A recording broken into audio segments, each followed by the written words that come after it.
Hey guys, Hannah here with hannahsmilitaria.com, and on today's World War II connected video, we're going to be going over the small German 10-line switchboard that you very often see in pictures and in reenactments.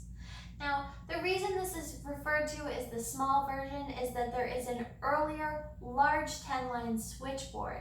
The main difference between the two is that this version is not powered at all. There's no battery, and anything that needs power is going to be plugged in. That means there's no handset. An operator is going to have to plug their own phone in. If they want a dialer, that's going to have to be connected externally. We're going to go over this in a different video. And if you wanted a loud bell instead of just watching a flap drop when you get a call, you're going to have to get a bell with its own battery power and connect it externally. Now, when you look at the two side by side, you can see that the previous model has all of that included in it, making this a much smaller and more portable version. These switchboards were always stored or moved with the cover on to protect it. While the switchboards are pretty common, oftentimes they're missing the cover. If you find one for sale with the cover, that's great. And if you happen to find a cover for sale independently, you should probably still buy it because you can guarantee that somewhere out there is a switchboard that's missing the cover. After you unscrew it and take the cover off, you'll notice these two bolts on the front holding this white bar in place. When you're shipping it, the white bar would be held at the bottom to protect the flaps. Now that we're setting everything up, I'm going to move it up and tighten down the screws to hold it in place. If I was setting up all 10 lines, I would write the different phone lines across this to identify them. To open this, you're going to release the latches on either side and pull this back. You'll see that all 10 patch cables are stored inside. And on the front of the box, there are 10 grooves correlating with the cables so that they don't get damaged when you close the box. You'll also notice this black box right here. If you've ever tripped over an extension cord, you understand how difficult it would be to protect all 20 lines coming in from different areas to this switchboard. The last thing you want is a half track to drive by, pull a phone wire down, take it, and literally pull your switchboard through a window. The way you can get around that and protect your switchboard is with one of these connector cables. This is 1944 dated, and I do have an original cable on the way from Germany, but shipping is slow. In the meantime, this post-war cable is what I use at events, and it still functions just as well. You would plug this cable in here. It would take all 10 lines away from the top terminals of the switchboard and through the cable. Plug it in like this, right here. The wire would go through this trap door, and it would go outside or to wherever you would have an Anschlussliste.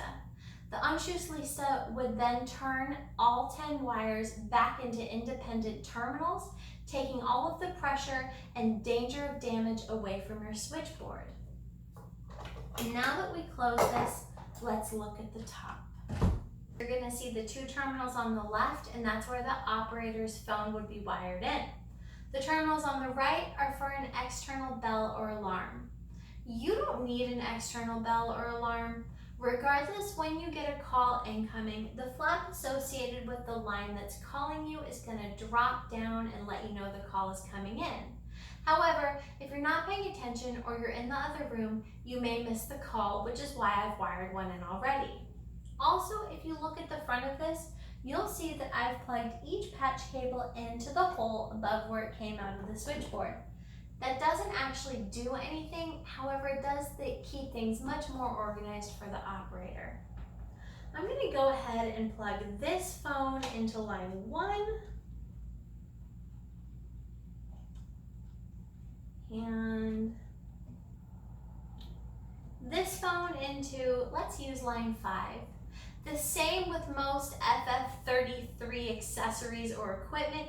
It doesn't matter if this alligator clip goes on the top terminal or the bottom terminal. It doesn't affect anything, and the phone will work the same. Now that I have the phones connected, I'm going to have line 5 ring in. The alarm goes off, the flap drops.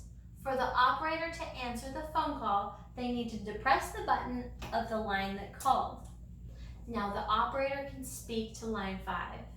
Line 5 says it needs to speak to line 1, and the way you connect those phone calls is by taking the line 1 cord and connecting it to line 5.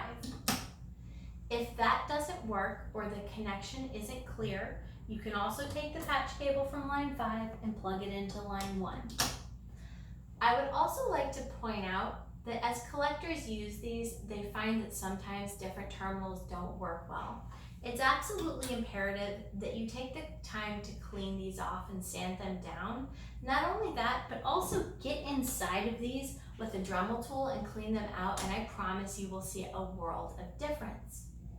Okay, now that line 5 and line 1 are connected, the operator can jump off of the call. This is also important to disconnect so that it doesn't drain the battery. The way that the operator does that is by pressing this red button at the top. It pops it out and their phone call is now disconnected. When these two parties are done talking, the standard procedure would be for the phone that originally called to ring again to let the operator know to disconnect the cables. They called in, I'm aware, I can disconnect, and the call has been completed.